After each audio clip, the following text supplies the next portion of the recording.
Welcome to another 21 Hats Dashboard, brought to you by our sponsor, The Great Game of Business. I'm Loren Feldman. I'm here with Gene Marks to talk about the things we think business owners should be following this week. Welcome, Gene. Hey, Loren, you know what's great? What's great? I'm going to tell you what's great. The Great Game of Business is great. I got a call about you last week. They appreciate you doing this, by the way. They're a great organization, and we thank them very much for sponsoring this segment. They are freaking great. All right, let's talk. That's why they call them The Great Game of Business. Gene, you're always writing and talking about stuff that matters to business owners. Last week when we taped, we didn't really have time to get into it, but you indicated you were really eager to talk about the new legislation, the new law in Illinois that mandates paid leave for all workers, regardless of the size of the business. I assume that's because you're really happy that employees are finally getting what they deserve. Is that right? First of all, can I also point out, we didn't tape anything last week, Loren. This isn't 1985. We're recording this digitally. Anyway, I'll let that one go. I got a tape recorder running here. You don't realize it. It surprised me. So Illinois became one of 3 states, a couple weeks ago to pass legislation that now mandates employers to pay time off, which you would think like, oh, okay, it's sick time, which in Philly, employers are mandated to pay for sick time. But no. It's not just sick time. It's any time off. If anybody in Illinois, any employee wants to take time off, they accrue, I think it's like 1 hour for every 40 that they work with a maximum of 40. So 5 days. Yeah. It's a week's vacation. For paid time off of any kind, whether it's sick leave or vacation. Of any kind. It's, and I just like, man, what the hell is going on? I just have an issue with governments mandating employers compensation. And it's just this continuing encroachment over what you do. If I want to provide 1 week or 5 weeks paid time off, that's up to me as the employer. If an employee thinks that I don't provide enough paid time off, they can go somewhere else. There's a billion unfilled jobs out there. Well, come on. I mean, that's not always the easiest thing. And, we've been told for a long time we're heading into a recession. And, please. People might like a job otherwise. Is it too excessive a burden? It's 5 days, I think, doesn't sound like a lot. Tell me why that sounds like a lot to you. Because I think 5 days is 5 days. It's somebody that's not being in the office because you're required to provide to this. But people are going to use this if they have sick kids, if they're sick themselves. If somebody's sick, you don't want them coming into the office. Yeah, sick is a different thing, but that's not the issue here. That's what people are going to use this for. I mean, this is for people who henceforth probably haven't gotten paid if they didn't come in. They took a sick day and work. No, Loren. If people want to go to Jamaica for the week and take that time off, the employers are mandated to give them that time off. You're right. They can use it as vacation time. Yes. But that doesn't mean that's how it's all going to be used. Well, it won't all be used that way, I'm sure. But at the same time, a good part of it will be used that way. And I think that's a benefit. That is an employee benefit. It was the Biden administration in one of the bills, and it got cut off. I think it was the Inflation Reduction Act, where wanted to propose, paid time off for family leave. And the government was going to compensate employees for doing that to a certain amount. And although I'm not a big fan of there's more entitlements that the government's going to, at least the government was paying for it and not the businesses. And it gave a bit of more of a level playing field for small businesses. I could support something, I'd be more inclined to support something like that. But this is just basically saying, and it's for all businesses in Illinois, regardless of size, hey man, sorry, but your employees, it's legal for them to take a week off and you got to pay them. Okay. Screw you guys. You have to follow the law. But that's an extreme example. And yes, it can happen for sure.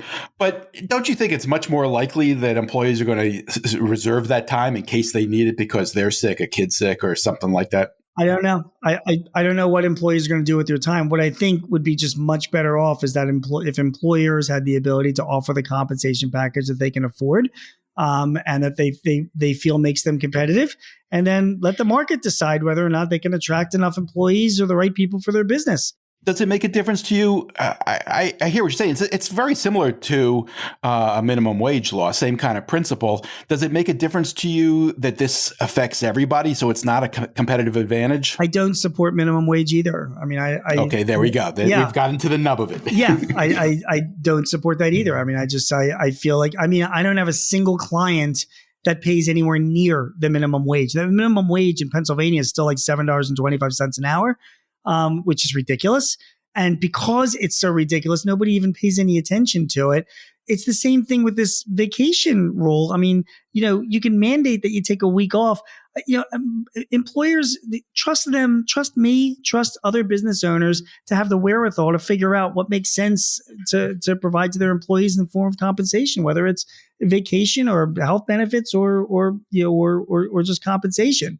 So the more that the government is telling what these businesses should be doing, the more encroachment it is. It's more regulatory, and therefore, businesses themselves are going to have to, and by the way, Illinois is like had a net loss of residents and businesses over the past couple of years. You've got states like Texas and Florida that are attracting businesses because they don't have bullshit like this. I mean, the market will decide. And this is one of those things it just drives me nuts with its stupidity. Do you have any employees who don't get any paid time off? No, my employees, I mean, we get 3 weeks paid time off. And frankly, we don't even track paid time off. I mean, you could make the argument that my company has an unlimited paid time off policy because I trust them to do, but I hire good people. That's exactly my point.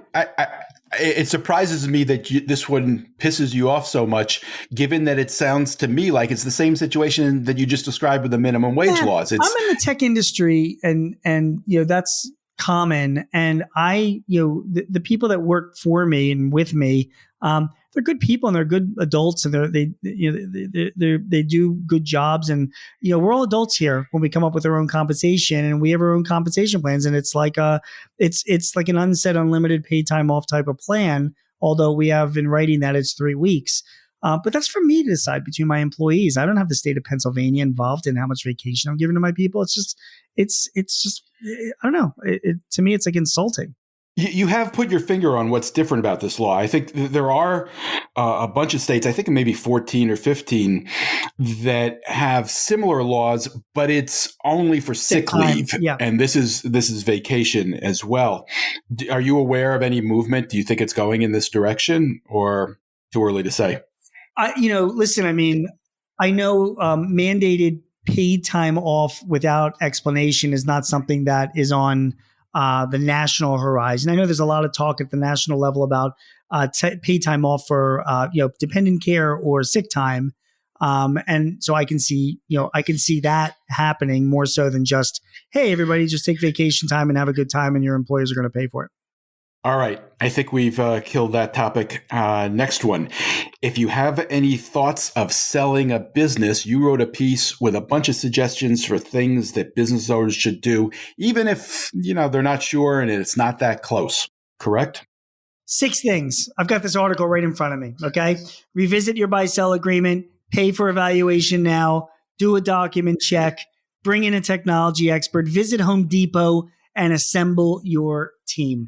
Visit Home Depot. I was just going to say, let's talk about Home Depot. Should we stop at Panera on the way? What's this about? The visit Home Depot analogy is basically to get your place of business together. People come to visit your company at some point because they want to evaluate the conditions of your business.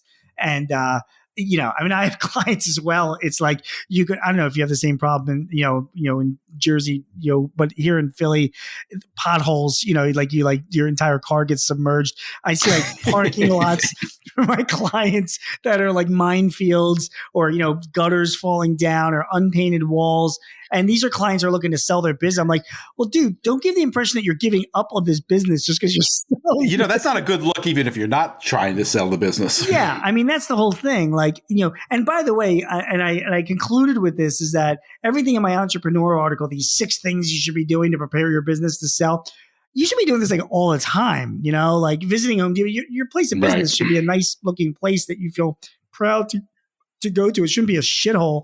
And particularly if you're looking to attract employees or if customers of it says a lot about you. It really does. You should see my apartment, Loren. It is pristine. We are clean. Our beds are made. It is my kitchen. I don't leave any dirty plates. Oh my gosh. It is absolutely pristine. So anybody come and visit us. It tells you a little bit something. This guy is an anal retentive asshole that keeps like a very too clean apartment, but it does say a lot about your business too. So tell me about the appraisal.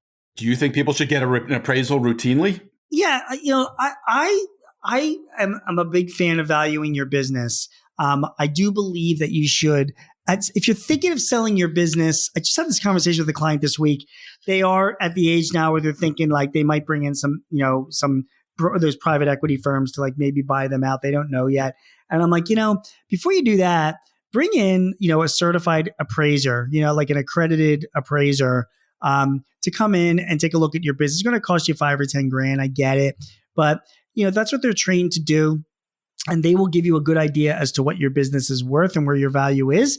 And it'll be eye-opening, I promise. Because, we're all walking around thinking that, we're like, oh man, I'm going to retire on this thing. And, my business is worth so much. And, you're going to get a surprise when you have an outsider take a look. If you wait until it's time to sell and you get a surprise, it's kind of too late to do anything about it. 100%. I mean, the whole point is to look ahead. So if an appraiser comes in and they're undervaluing your business because your inventory is not as much as you think, or your market share isn't, whatever reasons, and they will give you reasons, you've got some time to fix it. And that's why you want to do that now rather than later.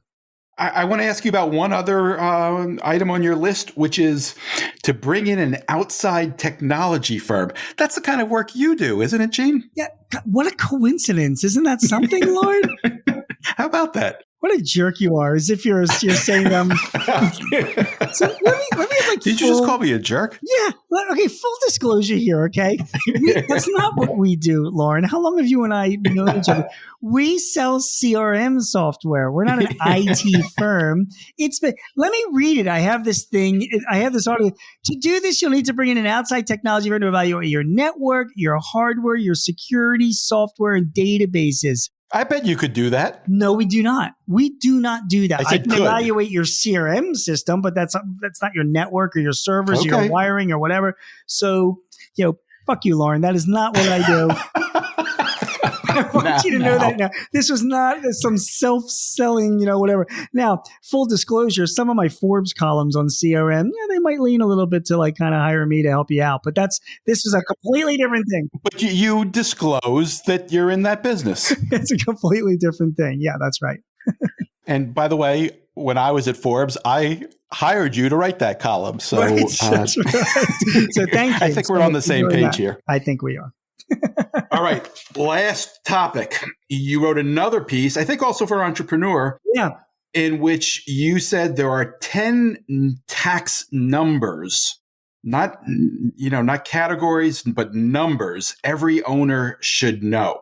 So I want to see how well you know these numbers. I'm going to throw them at you. You tell me what's important about each of these numbers. Go. Okay? And our listeners can play along at home. First one, $160,200. That is the amount of money I paid for first-year college tuition for one of my kids. Or at least that's what it seemed that I paid. Well, that's because you said 3 kids to college in the same year, if I recall correctly. Right. Yeah, that's actually true. No, $160,200 is the maximum amount of wages that can now be taxed for Social Security at that 6.2%.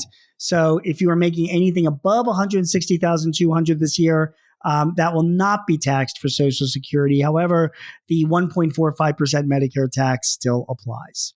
All right. Next number, $7,500. $7,500 is the amount of retirement savings that I have accumulated from all of the writing that I've done for you over the years.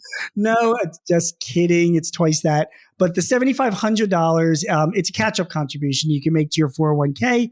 If you're over the age of 50, and more than half of business owners are, you can make catch-ups to your 401k account in the amount of $7,500. That's more money you can put away for retirement. $66,000. $66,000 is the total amount that an employee and an employer can contribute to their 401k this year. So that is both assuming that they meet certain income limitations and pass certain discrimination tests. If you're good with all of that, I mean, if you're running a business and you're contributing and all of your employees are contributing a lot to your 401k and you're, encouraging them to do that, which you really should, if the pieces fall into place, you could be putting away as much as 66 grand into your 401k in 1 year this year. 150,000. That is the amount of, I'm trying to come up with something funny and I just can't. You've done well so far. Yeah. It's the amount of compensation that is considered to be a highly compensated individual. That is the number where if you have those individuals that are highly compensated in your 401k plan and they make more than $150,000, you better hope you've got a lot of contributions from people making under $150,000 so that they are so that you can contribute the amount that you want to, because your highly compensated people cannot be contributing as much unless your lower compensated people are contributing. The idea being that you don't want this plan to just exist for highly compensated people. It should be helping all employees. Exactly. Who choose to participate. That is exactly right. 300. By the way, I noticed that you skipped, I posted this on my Medium account and some of the numbers didn't come in. You know what? I was saving that for the end. I was going to point out to you that if you go to genemarks.medium.com, you can read this whole column and you'll notice one interesting thing. The headline is 10 tax numbers every owner should know, but there are only 8 in the article. Listen, I'm an accountant. I didn't say I'm a good accountant. Okay, so, please take what I say with a grain of salt. What was the number? It was $300, right? Is that what you said? Yes. That was the money that I paid for one single ticket to see Billy Joel at Madison Square Garden. And that was just for me. I mean, he used to do those concerts for free, didn't he? Yeah, well, it ain't happening anymore, but we're excited to go and see him. So that is the amount that you can pay your employees for commuting expenses and get a deduction and they won't be taxed. That's a really good benefit. I mean, if you're in an area where people need to commute in, they need to pay for parking or maybe, the mileage that they're incurring or out-of-pocket expenses. You can reimburse your employees for up to $300 a month, and they won't get taxed, and you can get a tax deduction for that. 1,100,000. That is the maximum amount of money. Wait, no, I read it wrong. I'm sorry. It's $1,160,000. That's exactly right. That applies to the depreciation deduction that businesses can take this year, maximum on all the capital additions that you buy during the year, like equipment and furniture and fixtures and things like that.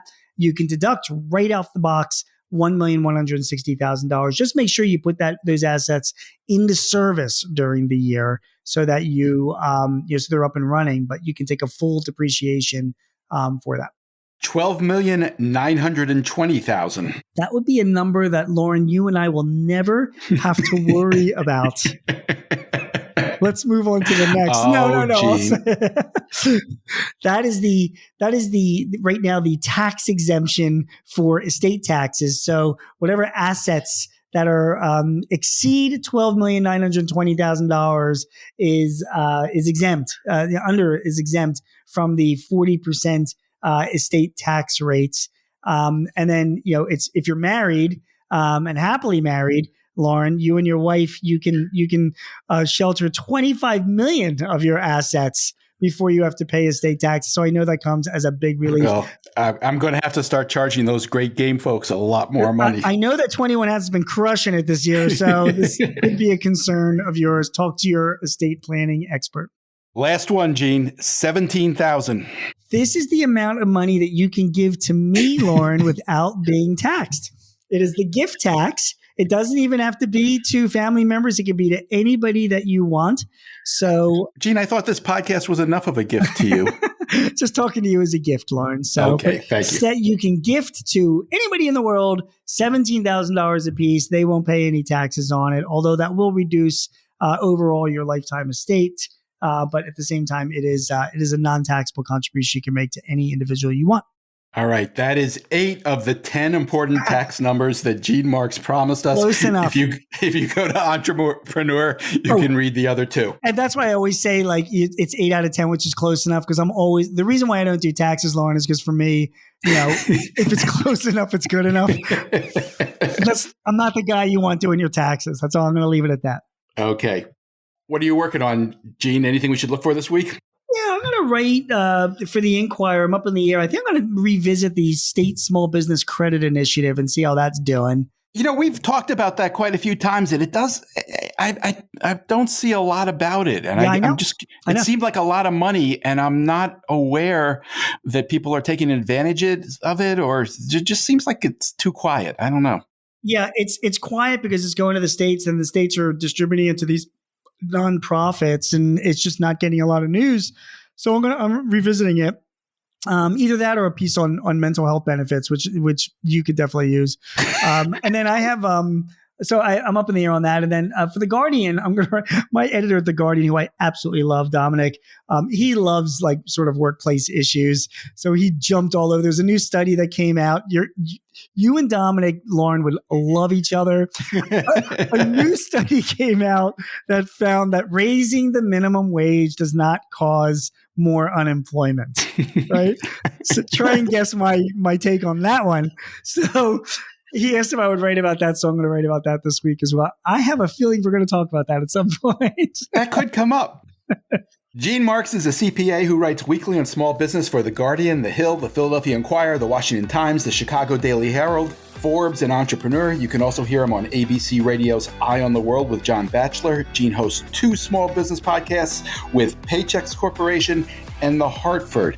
This episode was brought to you by The Great Game of Business, which helps businesses use an open book management system to help build healthier companies. You can learn more at greatgame.com. Gene, thank you as always. Loren, awesome to talk with you. It's a lot of fun. We'll talk to you next week. Always a pleasure. Have a great week, everyone.